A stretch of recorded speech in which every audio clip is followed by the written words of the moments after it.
Assalamualaikum warahmatullahi wabarakatuh. Perkenalkan, nama saya Muhammad Farhan Arnoli dengan NIM 03071381924058, kelas Palembang, dengan dosen pengampu yaitu Bapak Stefanus Nalendra Jati STMT. Di sini saya mengambil judul literatur review yaitu tentang 3D Geological Modeling from Boreholes, Cross-Section and Geological Maps Application over Former Natural Gas Storage in Coal Mines. Untuk pendahuluannya, pemodelan geologi 3D terutama digunakan untuk eksplorasi dan produksi hidrokarbon. Namun, ada potensi minat yang nyata untuk membuat model geologi 3D di bidang lain selain industri hidrokarbon.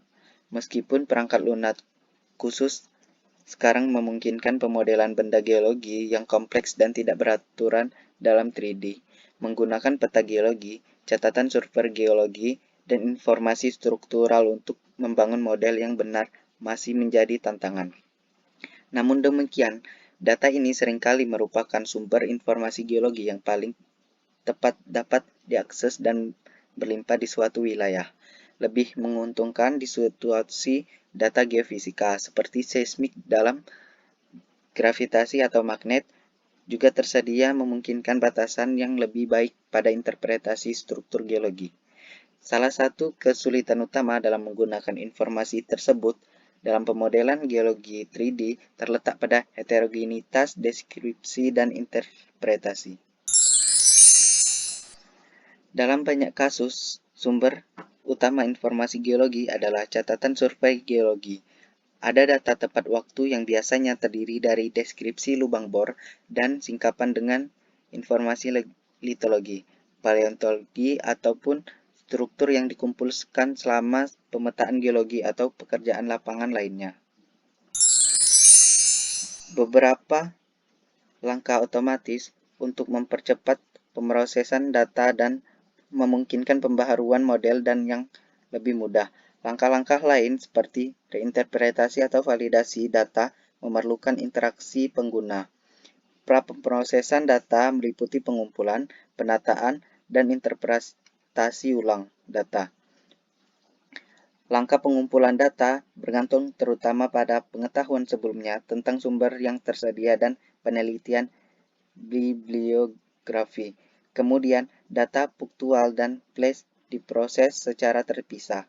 Dikarenakan informasi yang lebih lama biasanya hanya ada dalam format non-digital atau tidak terstruktur. Informasi itu harus terstruktur, dikodekan atau didigitalkan dan kemudian ditempatkan di dalam sistem koordinat spasial referensi. Akhirnya, interpretasi ulang deskripsi dalam kerangka interpretasi geologi yang konsisten harus dilakukan. Berikut adalah gambar metodologi yang harus dikembangkan untuk diolah menjadi geomodeler.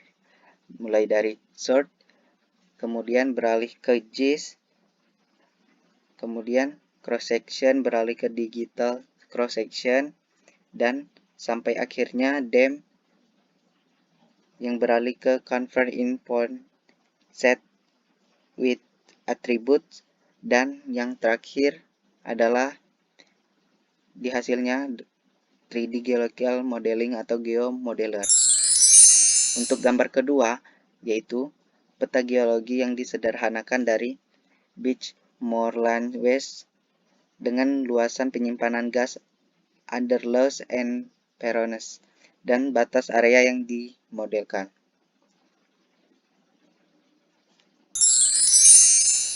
Gambar ketiga merupakan penampang dari lintang west sampai ke east di bagian utara area model, menunjukkan struktur penurunan di ekstremitas timur cekungan Mons, di mana sedimen kapur terperangkap dan terlapisi oleh sedimen Kenozoikum tabular, di mana perbesaran ini memiliki secara vertikal. Untuk gambar nomor 4 memiliki kaitannya satu sama lain, mulai dari database, GOTCHAT, ataupun ArcGIS. Arsitektur sistem berdasarkan 3 komponen perangkat lunak ini adalah komunikasi antar perangkat lunak dilakukan melalui file. Untuk gambar kelima, yaitu pada daerah distribusi penelitian, untuk yang gambar nomor A, peta yang menunjukkan distribusi data tempat waktu dan batas geologi. Untuk formasinya tersebut yaitu Kenozoikum. Untuk yang B adalah untuk formasi Mesozoikum, yang C adalah untuk formasi Paleozoikum. Untuk gambar ke-6 yaitu konstruksi permukaan geologi, di mana yang A yaitu tingkat formasi impor, yaitu dapat dilihat pada garis biru. Yang B buat permukaan geologi atas atau bawah yang berwarna biru.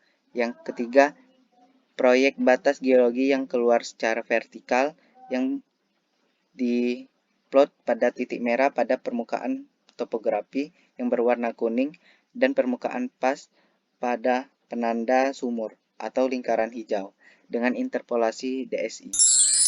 Baiklah, itu saja pemaparan dari saya. Apabila ada salah, saya mohon maaf. Saya akhiri, wabillahi taufik wal hidayah. Wassalamualaikum warahmatullahi wabarakatuh.